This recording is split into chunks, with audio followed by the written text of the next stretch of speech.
యోహాను సువార్త 14వ అధ్యాయము 15వ వచనము, మీరు నన్ను ప్రేమించిన యెడల నా ఆజ్ఞలను గైకొందురు. ఆమేన్. దేవునికి స్తోత్రం. హల్లెలూయా. మన ప్రభువును రక్షకుడైనటువంటి యేసుక్రీస్తు నామములో మీకు ఉదయకాలపు వందనాలు తెలియజేస్తున్నానండి. శుభోదయం. ప్రభు మిమ్మల్ని దీవించునుగాక. ఈ దినమంతా మీకు ఆశీర్వాదకరంగా ఉండాలని దేవుని సేవకునిగా కోరుకుంటున్నాను. పరలోకంలో నుంచి, ఆకాశము నుంచి మన్నా కురిసినట్టుగా, మంచు కురిసినట్లుగా మీ మీదకి ఆత్మ సంబంధమైన దీవెనలు మీ మీదకి సియోనులో నుంచి దిగి రావాలని కోరుకుంటున్నాను. దేవుని స్తోత్రం. హల్లెలూయా. ఎంతవరకు ప్రభు మనల్ని నడిపించాడు, ఇక ముందు కూడా ఖచ్చితంగా నడిపిస్తాడు. 2020వ సంవత్సరంలో లాక్డౌన్ సమయంలో కూడా దేవుడు మనల్ని కాపాడాడు. ఎన్నో లక్షల మంది ప్రపంచంలో మనం చూస్తే వాళ్ళు మృత్యువాత పడ్డారు, కానీ దేవుడు మనల్ని సజీవులుగా నిలిపాడు. చనిపోయిన వారికన్నా ఏదో మనం శ్రేష్ఠులమని కాదు, మనం ఏదో బలవంతులం, జ్ఞానవంతులం, ప్రార్థనాపరులం, భక్తులమని కాదు, కానీ దేవుని కృపను బట్టి, ఆయన వాత్సల్యతను బట్టి మనం నిర్మూలము కాకుండా ఉన్నాం. అంతవరకే. లాక్డౌన్ తర్వాత ప్రజల్లో ఏదో మార్పులు వస్తాయని మనం ఆశించాం. నేను కూడా అలాగే అనుకున్నాను. ఇక పోనీలే, ఇళ్లలో ఉండి దేవునికి దూరం అయిపోయిన కాదు, దగ్గర అయిపోయారు, ప్రార్థనలు చేసుకుంటున్నారు, వాక్య ధ్యానం చేసుకుంటున్నారు అనుకొని మళ్ళీ లాక్డౌన్ తర్వాత మందిరాలన్నీ ఆరంభించిన తర్వాత మళ్ళీ విశ్వాసులు యథావిధి అయిపోయారు. యథావిధిగా ప్రార్థన లేదు, వాక్య ధ్యానం లేదు, తింటున్నారు, తాగుతున్నారు, ఎంజాయ్ చేస్తున్నారు. ఆదివారం ఆలస్యంగా 1 గంట, అరగంట, ఎగ్జామ్ హాల్కి 1 నిమిషం వస్తే ఆలస్యంగా వస్తేనే అలౌ చేయడం లేదే. అటువంటి దేవుని సన్నిధికి మీరు ఎప్పుడు వచ్చినా పర్లేదమ్మా, లాస్ట్ మూమెంట్లో అయినా రండి, ఆశీర్వాదాల టైంలోనే రండి అన్నట్టుగా పాస్టర్లు, దేవుని సేవకులు అలా ఉంటే విశ్వాసులు కూడా వాళ్ళ ఇష్టానుసారంగా అయిపోయింది. దైవ భయం లేకుండా పోయింది. విచారకరం. దేవుని ప్రజలు దేవుని మందిరానికి ఆలస్యంగా రావడం. ముందుగా వెళ్ళిపోవాలి, దేవుని సన్నిధిలో కూర్చోవాలి. 9 గంటలకు ఆరాధన అంటే కనీసం 8:30 కన్నా వెళ్ళి 1 అరగంట, 1 గంట ముందు వెళ్ళి అక్కడ పరిచర్యలో పాలిభాగస్తులు కావాలి. పరిచర్య చేయాలి, చాపలు వేయాలి, ఊడవాలి, శుభ్రం చేయాలి. ఇంకా ఏమన్నా అవసరాలు ఉన్నాయేమోని పాస్టర్ గారి ఇంట్లో ఏమన్నా పనులు ఉంటే చేయాలి. వారికి వంట విషయంలో సహకరించాలి. ఎవరైనా గెస్టులు వస్తుంటే దానికి తగిన విధంగా సిద్ధపరచాలి, వాళ్ళకి సహాయకులుగా మారాలి. అవేమీ లేకుండా ఏదో వచ్చాము, అఫీషియల్గా వచ్చాము, కూర్చున్నాం, ఆలస్యంగా వచ్చాము, కాస్త ముందుగానే వెళ్ళిపోతాం. వచ్చిన దగ్గర నుంచి హడావిడి. ఎందుకు ఈ దేవుని సన్నిధికి వచ్చి ఈ హడావిడిలు ఎందుకో నాకు అర్థం కావట్లేదు. దేవుడి నాటకాలని, ఈ ఫోజుల్ని మెచ్చుకునేవాడు కానే కాదండి. వచ్చావా, ఫోన్ ఆపేసి ప్రభు సన్నిధిలో కూర్చో, ప్రార్థనలో ఉండు, దేవుని వాక్యం విను. వారానికి ఒక్కసారే కదా. 6 దినాలు నువ్వు కష్టపడి పని చేయవలను, 7వ దినం విశ్రాంతి దినం. నువ్వు లోక సంబంధంగా 7 దినాలు ఇలాగా పనిచేస్తూ ఉన్నట్లయితే నువ్వు ఏమాత్రం ప్రగతిని సాధించలేవు. కొద్ది బ్రేక్ తీసుకో. స్పిరిచువాలిటీ కోసం, నీ ఆత్మీయ జీవితం కోసం, భౌతికమైన జీవితం కోసం 6 దినాలు పాటు పడుతున్నావే, ఆత్మీయ జీవితం కోసం 1 దినం.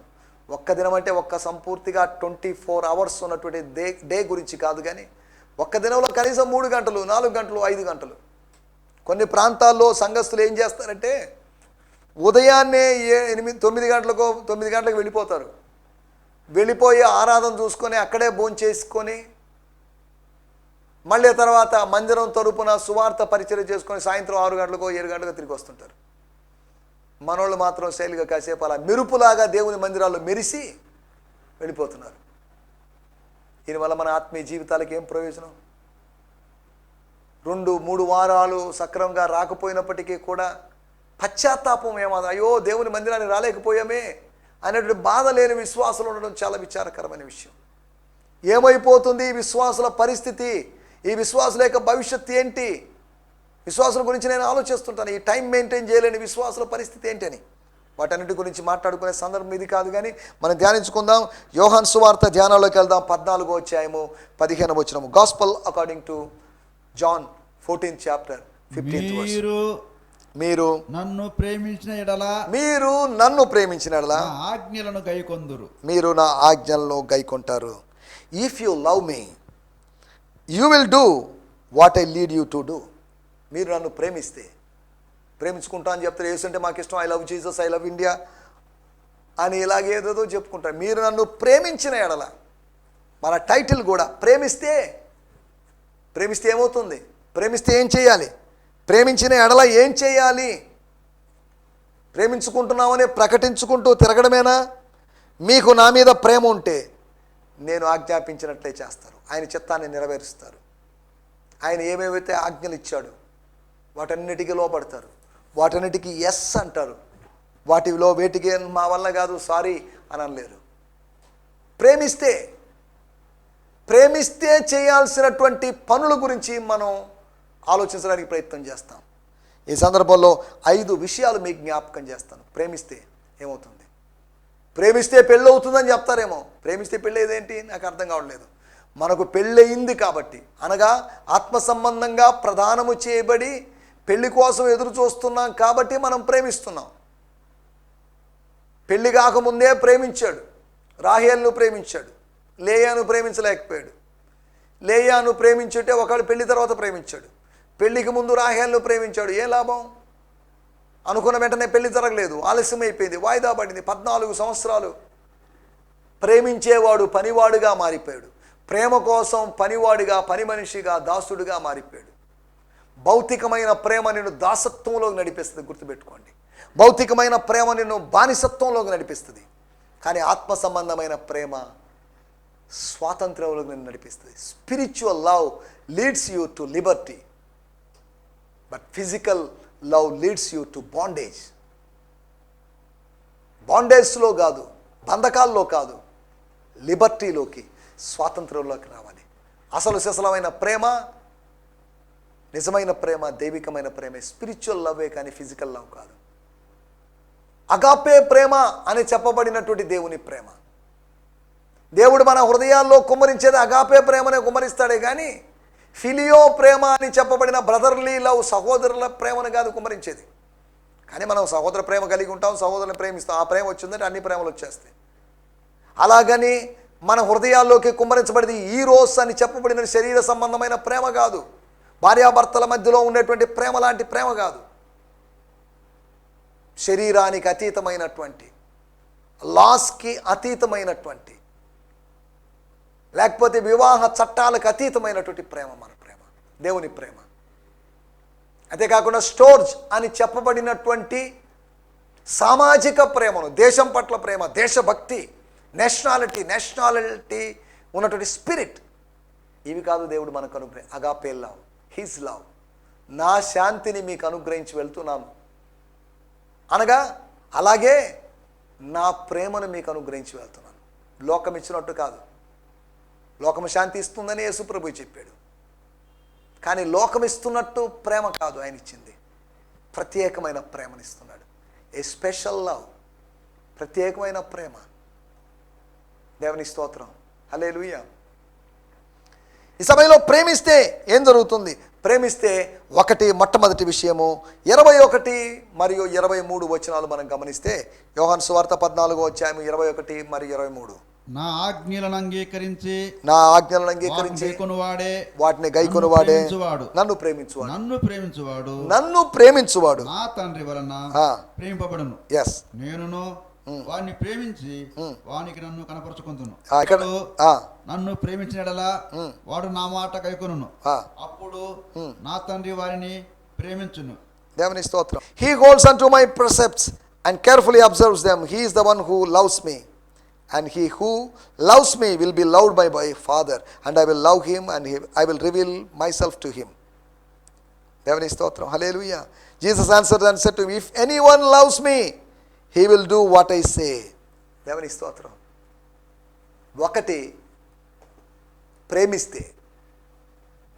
ప్రేమిస్తే ఏం జరుగుతుంది అనే ప్రశ్నే అనుకోండి. ఆ ప్రశ్నకి మొట్టమొదటి మాట, ప్రేమిస్తే ఆజ్ఞలు గైకొంటారు. దేవుని స్తోత్రం. దేవుని ప్రేమించడం గురించే నేను మాట్లాడుతున్నాను. నేను మాట్లాడితే భార్యను ప్రేమించడం, భర్తను ప్రేమించడం, బిడ్డలను ప్రేమించడం గురించి నేను మాట్లాడడం లేదు. దేవుని ప్రేమిస్తే మనం దేవుని ఆజ్ఞలను మనం గైకొంటాం. ఆయన ఆజ్ఞలన్నింటికీ లోపడతాం. ఆయన ఆజ్ఞలు భారమైనవి కావు. రెండో విషయాన్ని మనం ఆలోచిస్తే 28వ వచనంలో మనం గమనిస్తే, ఇదే అధ్యాయంలో 14వ అధ్యాయం 28వ వచనంలో మనం గమనిస్తే ఒక మాట మనకు కనిపిస్తుంది. నేను వెళ్ళి మీ యుద్ధకు వచ్చేదనని మీతో చెప్పిన మాట మీరు వింటిరు కదా. ఎస్, మీరు విన్నారు కదా. తండ్రి నాకంటే గొప్పవాడు కనుక మీరు నన్ను ప్రేమించిన యెడల ఇఫ్ యు లవ్ మీ, నేను తండ్రి యుద్ధకు వెళుచున్నానని మీరు సంతోషింతురు. నేను వెళుతున్నానని మళ్ళీ తిరిగి మీ దగ్గరికి వస్తానని చెప్పడం మీరు విన్నారు. మీకు నా మీద ప్రేమ ఉంటే నేను తండ్రి దగ్గరికి వెళ్తున్నందుకు మీరు ఆనందిస్తారు. ఎందుకంటే తండ్రి నాకన్నా గొప్పవాడు.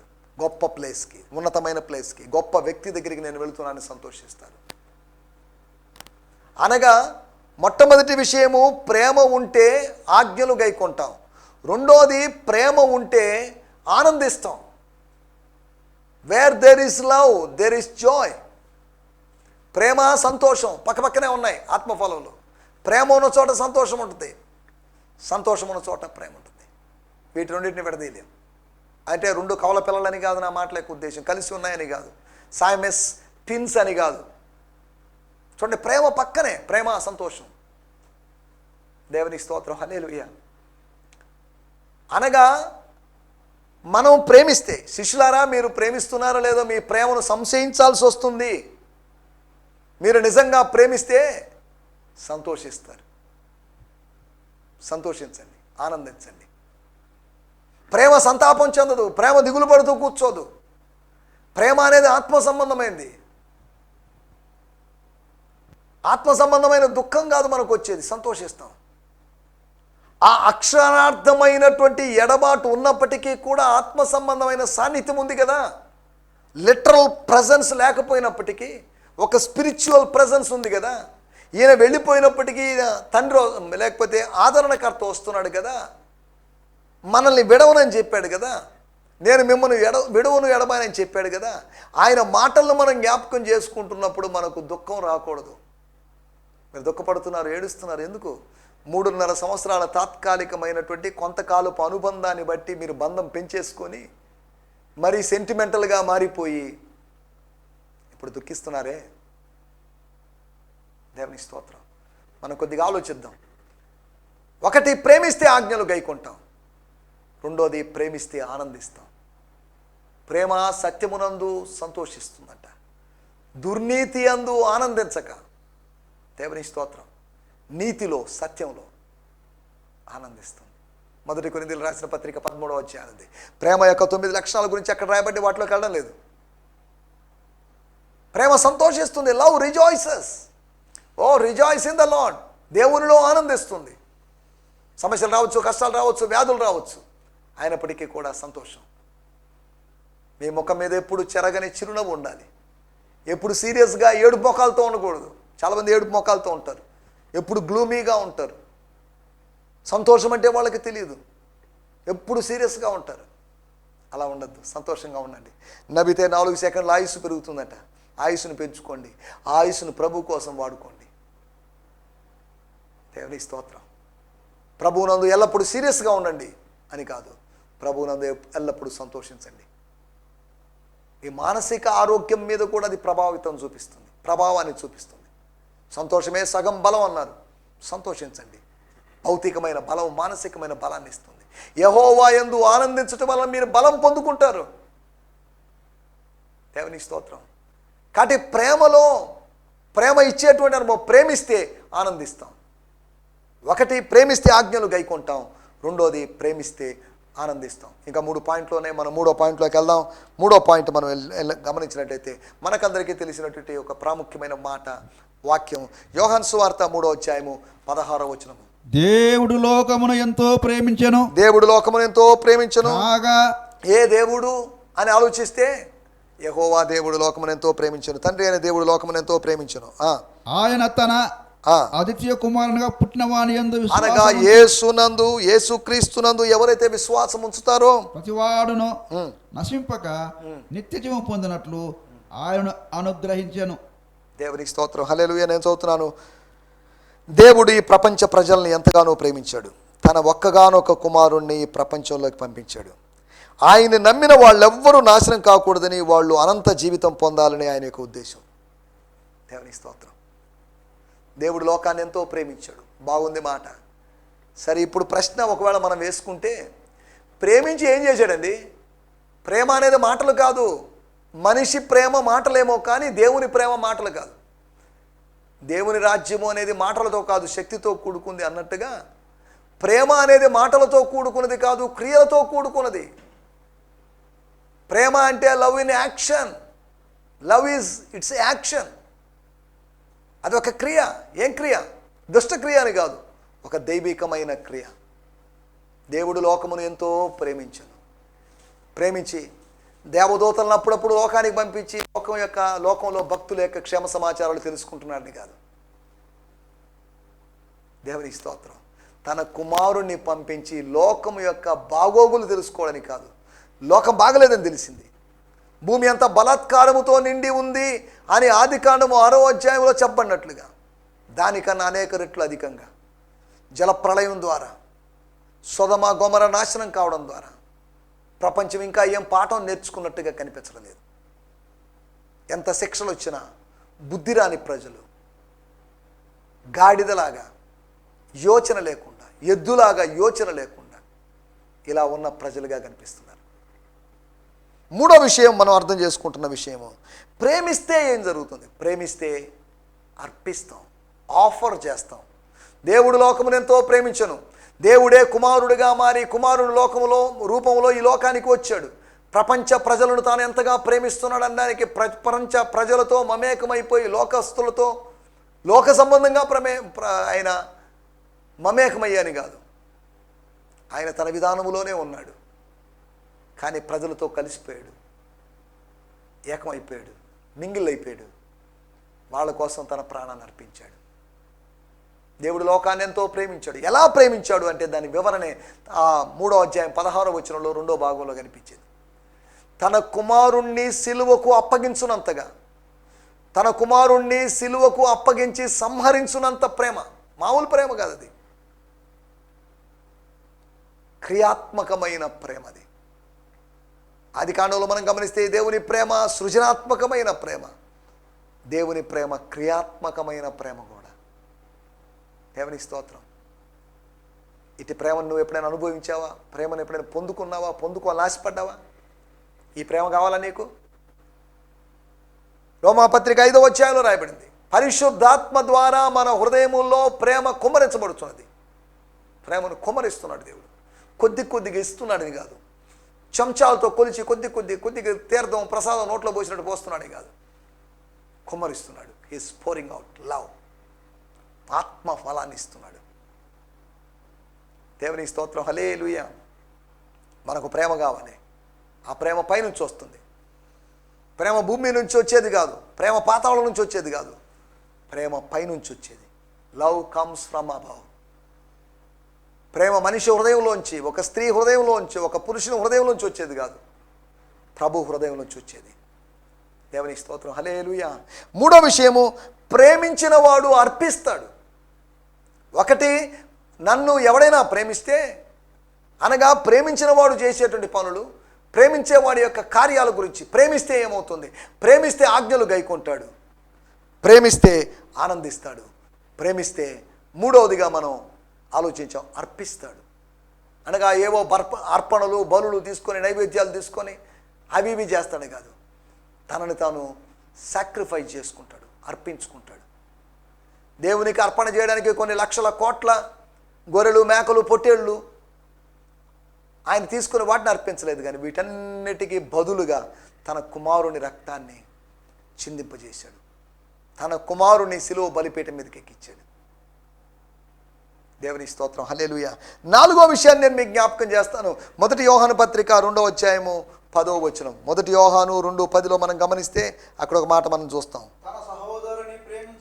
తన సహోదరుని ప్రేమించువాడు వెలుగులో ఉన్నవాడు, అతని యందు అభ్యంతరకరము అయిన కారణం ఏదీ లేదు. నేను చదువుతున్నా, తాను వెలుగులో ఉన్నానని చెప్పుకుంటూ తన సహోదరుని ద్వేషించేవాడు ఇంకా అంధకారంలో ఉన్నాడనమాట. 9వ వచనం. 10వ వచనం చదువుతున్నాను. సోదరుని ప్రేమించేవాడు వెలుగులో జీవిస్తాడు, అతనిలో ఏ ఆటంక కారణం ఉండదు. అతనిలో ఏ ఆటంక కారణం ఉండదు. అభ్యంతరం లేనివాడుగా, అభ్యంతరం కలుగుజేయని వాడుగా ఉంటాడు. అనగా ఆత్మ సంబంధమైన శోధన కలిగించని వాడుగా ఉంటాడు, ఆత్మీయ అభివృద్ధిని కోరుకునేవాడుగా ఉంటాడు. ఇంగ్లీష్లో ఏం రాయబడిందో చూస్తాం. ఫాదర్స్ లైఫ్ న్యూ టెస్టిమెంట్లోంచి 2వ అధ్యాయం 10వ వచనం చదువుతున్నాను. He who loves his brother or sister continues in the light, and there is nothing in him which lures other brother or sisters into sin. Lures అంటే attracts, it seduces, అనగా ఆకర్షించి పాపములో నెట్టడానికి ప్రలోభాన్ని కలుగజేయదు, అనగా శోధించదు. అభ్యంతర కారణమేమి, అఫెండ్ చేయదు అని అర్థం. అనగా ఆత్మ సంబంధమైన గాయము చేయదు అని అర్థం. దేవుని స్తోత్రం. అనగా 4వ విషయం, ప్రేమిస్తే ఏమవుతుందంటే, ప్రేమించేవాడు ఏం చేస్తాడు అంటే, ప్రేమించేవాడు ఆజ్ఞలు గైకొంటాడు. 2వది, ప్రేమించేవాడు చేసేటువంటి పని ఏంటంటే ఆనందిస్తాడు, ప్రేమించేవాడు అర్పిస్తాడు. 4వ విషయం, ప్రేమించేవాడు అభ్యంతరంగా ఉండడు. వాడు ఎవరికి అభ్యంతరకరంగా ఉండడు. వాడు ఆశీర్వాదకరంగా ఉంటాడు కానీ అభ్యంతరకరంగా ఉండడు. వాడు బ్లెస్సింగ్గా ఉంటాడు కానీ హిండ్రన్స్గా ఉండడు. దేవుని స్తోత్రం, హల్లెలూయా. 5వ విషయాన్ని కూడా మీకు జ్ఞాపకం చేసి, చాలా విషయాలు మనం చెప్పుకోవచ్చు కానీ సమయం లేదు కనుక 5 విషయాల్లోనే, లేకపోతే 5వ విషయంతో మనం ఇక్కడ ఆపేద్దాం. 1 యోహాను పత్రిక 3వ అధ్యాయం 10వ వచనం. 1 John 3:3. దీన్ని బట్టి దేవుని పిల్లలు ఎవరో, అపవాది పిల్లలు ఎవరో,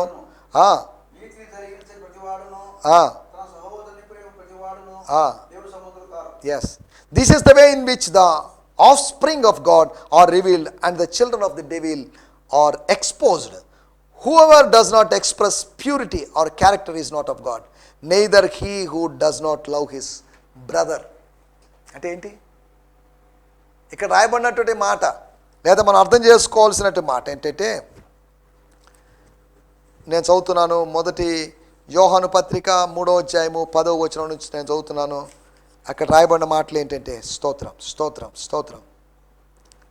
అదేవిధంగా తన సహోదరుణ్ణి ప్రేమించిన వాడు దేవుని సంతానం కాదు, నీతిని పాటించిన వాడు దేవుని సంతానం కాదు. దీన్ని బట్టి దేవుని సంతానం ఎవరో, సైతాను సంతానం ఎవరో మనం స్పష్టంగా తెలుసుకోవచ్చు. తన సహోదరుణ్ణి ప్రేమించని వాడు దేవుని సంతానం కాదు. He was not of the offspring of God. దేవుని సంతానం, దేవుని బిడ్డ కాదు, అనగా దేవునితో సంబంధం లేదు. అనగా ప్రేమ కలిగిన వాడు, ప్రేమించేవాడు ప్రేమిస్తే అనుబంధం కలిగి ఉంటాడు. ప్రేమిస్తున్నానని చెప్పుకోవడం కాదు, అనుబంధం కలిగి ఉంటాడు. He keeps or he maintains a relation or fellowship. దేవుని స్తోత్రం. అనుబంధం కలిగి ఉంటాడు. అనుబంధాలు ఉన్నాయా? మాకెందుకు లేవండి, ఆదివారపు అనుబంధాలు ఉన్నాయి. మాకెందుకు లేవండి అనుబంధాలు, అప్పుడప్పుడు ఉండేటువంటి అనుబంధాలు ఉన్నాయి. మాకెందుకు లేవండి క్రిస్మస్ అప్పుడు, గుడ్ ఫ్రైడేలప్పుడు, ఈస్టర్లప్పుడు, లెంట్ డేస్ అప్పుడు ఉన్నటువంటి అనుబంధాలు ఉన్నాయి. వీటి గురించి నేను మాట్లాడలేదు. అనుదిన అనుబంధాలు, డైలీ రిలేషన్స్, డైలీ కమ్యూనికేషన్స్.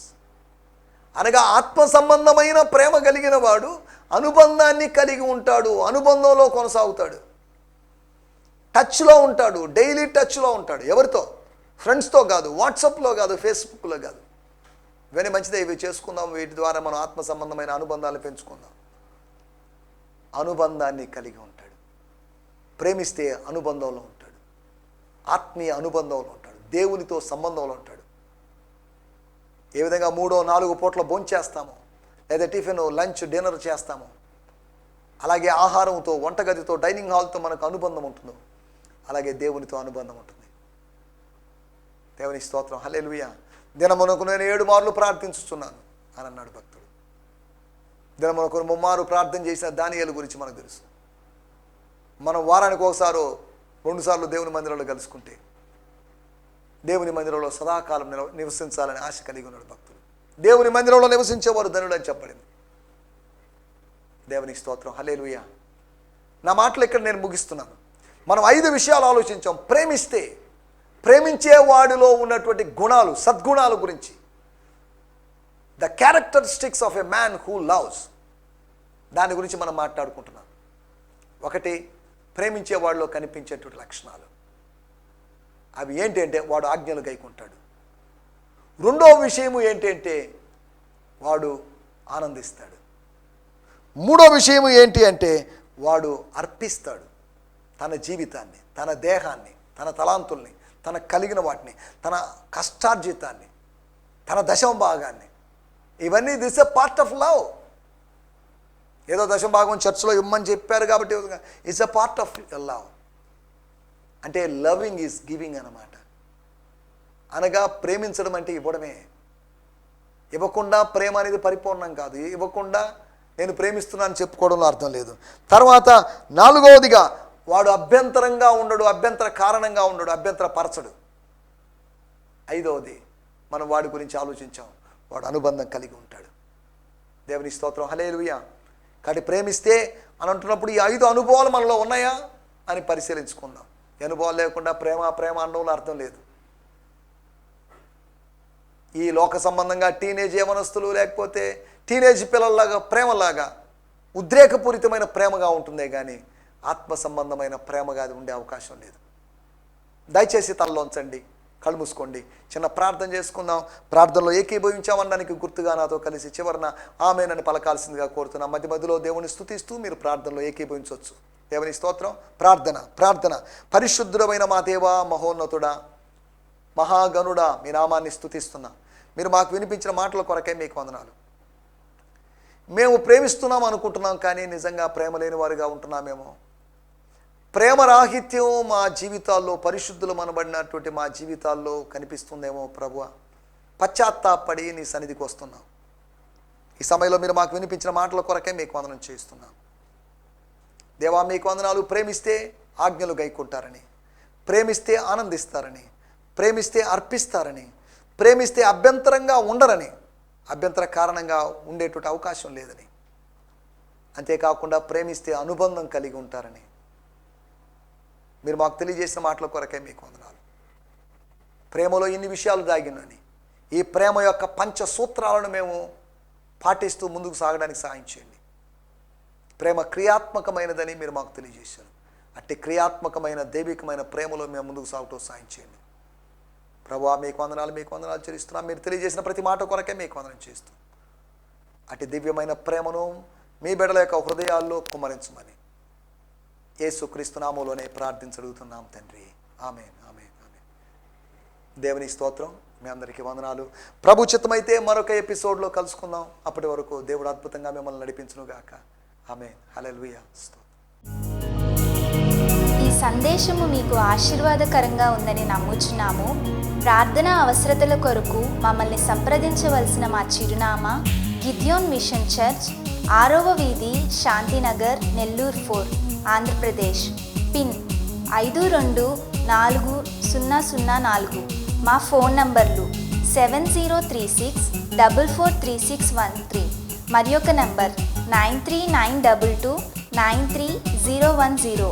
మా ఈమెయిల్ ఐడి gfihmi2015@gmail.com. దేవుడు మిమ్మును ఆశీర్వదించునుగాక. ఆమేన్.